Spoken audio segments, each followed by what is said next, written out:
Ah ben bonjour à tous. Une nouvelle vidéo comme tu as l'habitude de faire, Philippe. Aujourd'hui, donc, nous sommes dans le Gers et chez un éleveur de palmipèdes. On est chez quelqu'un qui fait donc du gavage avec des gens qui s'appelaient à l'époque Palmadour. Et aujourd'hui, si on est là, c'est pour dénoncer un assassinat. Alors je pèse bien mes mots parce que quand on a l'infrastructure, les coolings ont été arrêtés, les ventilos, la clim, tout a été arrêté pour le bien de la vidéo. Mais tout est fonctionnel, tout est en inox, rien n'est en panne. Hein. Je dis bien, tout est fonctionnel. Mais ces gens-là, ils ont décidé qu'ils ne mettraient plus de canards chez cet éleveur.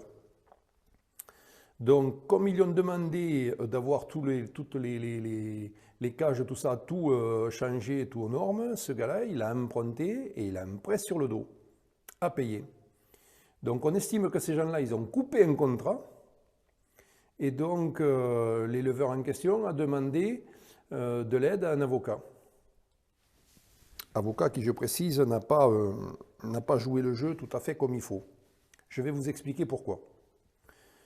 Donc nous avons obtenu en première instance la condamnation de la SAS Palmadour avec un jugement exécutoire et un montant d'indemnité de 73 000, plus l'article 700, les dépenses, les procédures, les ceci, les cela. Voilà.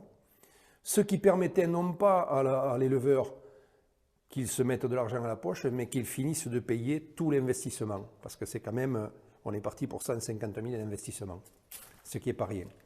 Au moins, le gars arrive à la retraite, il n'allait peut-être pas lui rester d'argent, mais au moins il payait les investissements. Et c'était une affaire blanche. C'était pas gagner de l'argent, c'était juste retomber sur ses quilles. Donc, là où on n'est pas trop satisfait du côté avocat, c'est que ce jugement était exécutoire, mais tout le monde a laissé courir. Et en fait, la SAS Palmadour a fait appel de cette décision. Il y a donc un juge à la cour d'appel qui a suspendu le fait que ce jugement soit exécutoire. Et donc, l'appel a pu être engagé. Alors, quand je parle d'assassinat, je vais vraiment vous expliquer pourquoi avec un exemple très clair. Très clair. Si vous voulez, le premier juge a condamné, donc je me répète, à 73 000, plus les dépenses, plus ceci, plus cela. L'avocat n'ayant pas fait son travail en temps et en heure, comme il faut, bon, il est arrivé l'appel, il est arrivé ceci, cela. Et donc, en appel, ça a été jugé de manière, je dirais, j'ai même pas le terme, parce que je voudrais rester poli, donc je ne vais pas employer de terme. Mais par contre, je vais vous prendre un exemple très précis. C'est que nous qui sommes tous paysans, hein, on n'est pas juriste, on n'est pas avocat, on n'est pas rien. Mais on va vous prendre un exemple très précis. Vous voyez, cette bouteille, elle est pleine à 75%. D'accord? C'est ce qu'a estimé le juge en première instance à Auch. Mais quand c'est passé en appel, eh bien, le juge en appel, lui, il a débouté l'éleveur. Ça veut dire que le juge de la cour d'appel, il a dit que la bouteille était vide.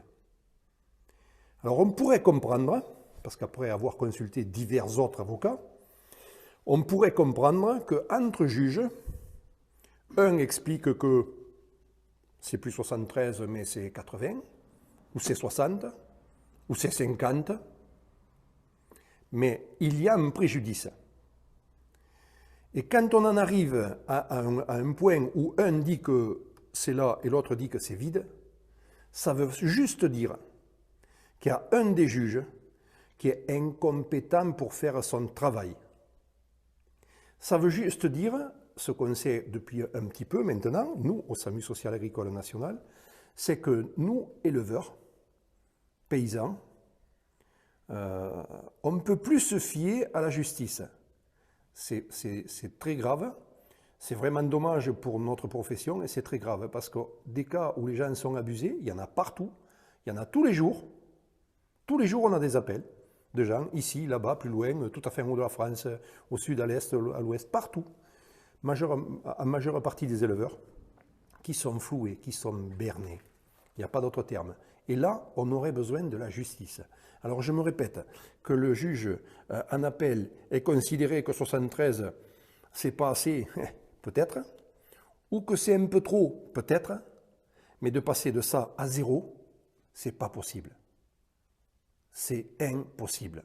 Ça veut juste confirmer ce qu'on sait déjà, c'est qu'il existe des dénis de justice. Voilà. C'est pour ça que je parle d'assassinat. Parce que si un appel il dit, bon, ça a été jugé trop haut, on considère qu'avec 50 000 ça suffit, qu'est-ce que vous voulez? Voilà, on serait passé par là. Mais dire que 0, c'est impossible. C'est impossible.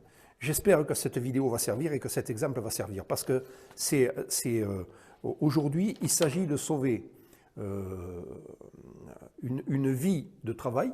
Hein, parce qu'aujourd'hui, clairement, s'il n'a pas la reconnaissance, ça veut dire qu'il va falloir qu'il justifie de ses biens pour arriver à finir de payer ses investissements. Et je rappelle que toutes ces coopératives, que tous ces groupements de producteurs, quand ils font investir des gens sur du hors-sol comme ça, il faut quand même savoir que tout ce que vous allez investir, le jour où il y a une fève, ça vaut 0.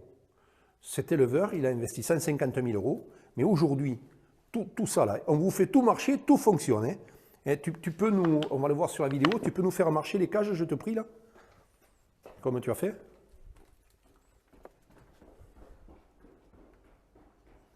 Tout fonctionne, par contre aujourd'hui ça vaut 0. Donc concrètement, hein, si un juge ne rétablit pas la situation, on va prendre ses biens personnels à un éleveur qui a travaillé une vie entière. C'est un scandale manifeste. Et que ce soit validé par la justice, c'est d'autant plus préjudiciable. Voilà. Tout fonctionne, vous pouvez entendre les clims, tout est fonctionnel.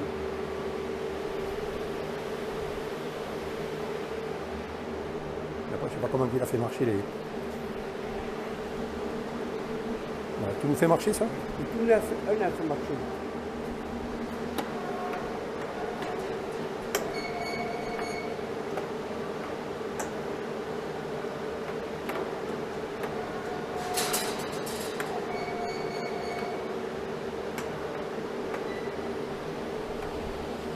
Voilà, comme vous avez pu le voir, tout est fonctionnel, tout est en ordre de marche, il fait vachement frais dans le bâtiment et tout.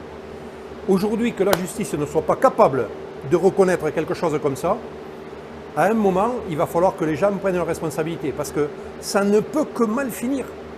Vous comprenez? Nous, cet éleveur, quand on va aller lui prendre ses biens personnels, il va falloir se douter qu'on va s'y opposer. De quelle façon, je ne sais pas, mais on va s'y opposer. Vous comprenez? À bientôt. Oui, donc, pour faire suite à ce que dit Michel, bah, ça veut juste dire ce qu'on a déjà dit dans des précédentes vidéos, c'est-à-dire, et ça c'est important pour le grand public, c'est pas le Michel-Édouard Leclerc qui est concerné, ni Super U, ni Carrefour, ni ce qu'on veut là, dans le cas présent. L'éleveur qui est réduit à une situation de faillite, c'est bien nos coopératives, ou les organismes privés, hein, parce que c'est la même chose, mais là en l'occurrence c'est des coopératives qui, je vous le rappelle, sont gérées à la tête par des agriculteurs qui sont à la FNSEA, quand même le savoir. Donc ça veut dire qu'il y a des gens de la FNSEA qui cautionnent ça. Il y a un conseil d'administration hein, avec un président de la coopérative, quelle que soit la coopérative. Hein. Là c'était Palmadour, ça a été repris par Maïsadour, mais peu importe, ça peut être Tartampion, le résultat est le même. Donc ça veut dire qu'on laisse crever des paysans.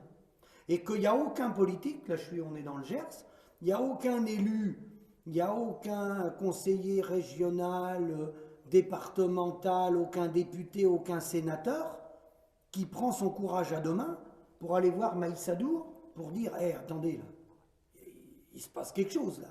Les éleveurs sont en train de crever, vous assassinez les éleveurs et vous emmenez tout le monde manifester dans la grande distribution. Et là, ça n'a rien à voir avec la grande distribution. Là, on est chez un monsieur, on ne veut plus le remplir. Son bâtiment, il est là, il faut qu'il finisse de le payer. et on y a coupé les ailes. Ça n'a rien à voir avec la grande distribution. C'est un problème propre à notre profession, ça. C'est dans la profession qu'il est le problème, dans les coopératives. Hein. Et là, c'est le canard, c'est pareil malheureusement pour les autres productions. Donc, ben, tous les élus qui nous écoutent, tout le grand public qui nous écoute sur ma chaîne, on attend vos réactions et puis il se prépare une élection en 2022. Si vous connaissez un homme ou une femme, un oiseau rare qui peut sortir le monde agricole de l'enlisement dans lequel il est, hein, en parlant des vrais problèmes, en détournant pas le fond du problème, le problème, il est le départ ferme, le prix départ ferme des canards chez ce monsieur et du respect des contrats de nos coopératives, du respect des contrats. Parce que ces gens-là ne respectent pas leurs engagements. Et quand il y a des retournements de situation sur les marchés, il assassine le paysan. Et il envoie les paysans manifester dans les grandes surfaces. Voilà ce qu'ils font. Hein, ils font du détournement d'informations. Merci et à bientôt.